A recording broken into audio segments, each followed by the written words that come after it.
Hey guys, so welcome. I know I haven't really posted anything, I haven't really bothered, but a certain person, who definitely isn't called BP, has been asking me to publish this just because I told him about it, he tried it out, really enjoyed it, and wanted to share it with other people, but wanted me to explain it, I guess, is the easy way to say it. So, yeah, this is my ScaleBreaker, ScaleBreaker even, Stamplar PvP build for CP and no CP. So yeah, there's the sets. It's a bit of a weird setup. It's not really going along exactly with the meta. I'm not really using any dots apart from trap, which is just a flex spot. And I'm also, as you can see, not really using. Well, I'm not using Bloodspawn. So I went away from that because of all the dots, etc. and onslaught. I just wanted to have more control over when my instances could proc, and that's why I'm using Master. And that frees up a front bar slot, so I've got agility there. That's getting a buff next patch, will be really nice. Of course, you've got the staple Fury, 5 medium, 2 heavy. You can see the enchants there. I've basically done it so I can get 7k health in CP. I'm an Imperial. Yeah, so buffed up stats.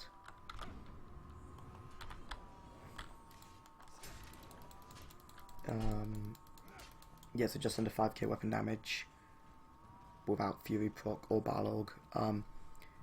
Using balorg because I was using Bloodspawn, but I found because of the well, I really like the change to Flawless Stormbreaker basically.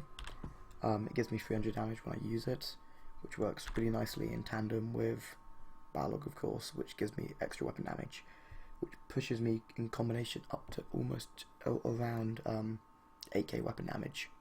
But also balorg means that I can use my defensive ulti, sword and board, spell wall, and still get offense. So I found myself, I was just basically I was playing like a Fury impreg build at the beginning of the patch, using a two-handed sword and onslaught. But I found quite a lot of the time I was using sword and board, and I thought that I was using a great sword, so I wasn't getting much out of onslaught then. So I thought I want to get as much use out of both my ultis as possible, so even if I had to go defensive, I can still go on the offense.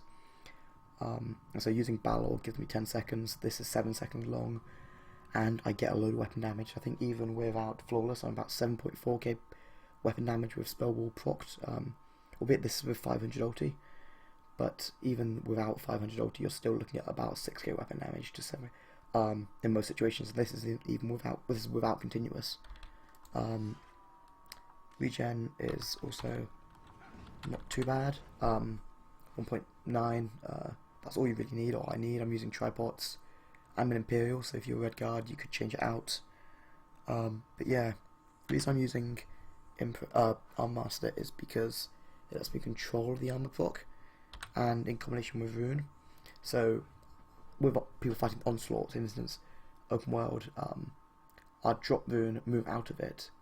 So I have my major resistance buff, and I try not to shuffle, and because I can cleanse using, I'll move dots and snares using extended ritual, and they've nerfed a lot of snares. And then once they've onslaughted me, I would drop my rune and stand in it, and also pop shuffle. This would give me about 8k resistances in the positive, which might not sound enough that much, but it makes me already really tanky. I'm on 35k spell resistance, my sword and board ball, and 32 on physical. So even that person who's hitting me with onslaught, who just hit me, they've still got about 8k resistance to get through. And anyone else who's also hitting me from getting attacked by a lot of people are still really tanky, so I can absorb a lot of damage. But I've also got a lot of damage to throw back. And yeah, next patch I'll probably keep it based the same. I'll probably swap Fury to New Moon Acolyte in CP. In no CP, I'm probably not going to use New Moon Acolyte. And if the patches go through how it's going to go, I will be using Mechanical Acuity,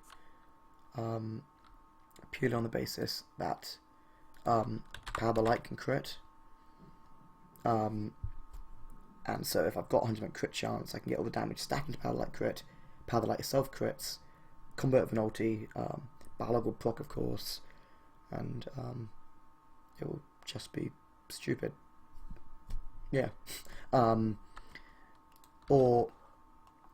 we'll see what the patch brings, but most likely in no CP it will be Acuity. Could try it in CP as well, depending on New Moon, but New Moon Acolyte's is just so strong. I'm also in medium armor, so I get a lot of cost reduction from medium armor passives, plus I'm Imperial, so I get even more there, and I have the passive in Dawn's Wrath that reduces my costs there as well. So this passive basically rules out the New Moon Acolyte passive, and I still get a decent amount of cost reduction. So the patch is quite controversial, but it will be quite a good patch on Stamplar. The CP I showed earlier, here they are again. I'm not really expert in CP, I'm just throwing them where I think they go.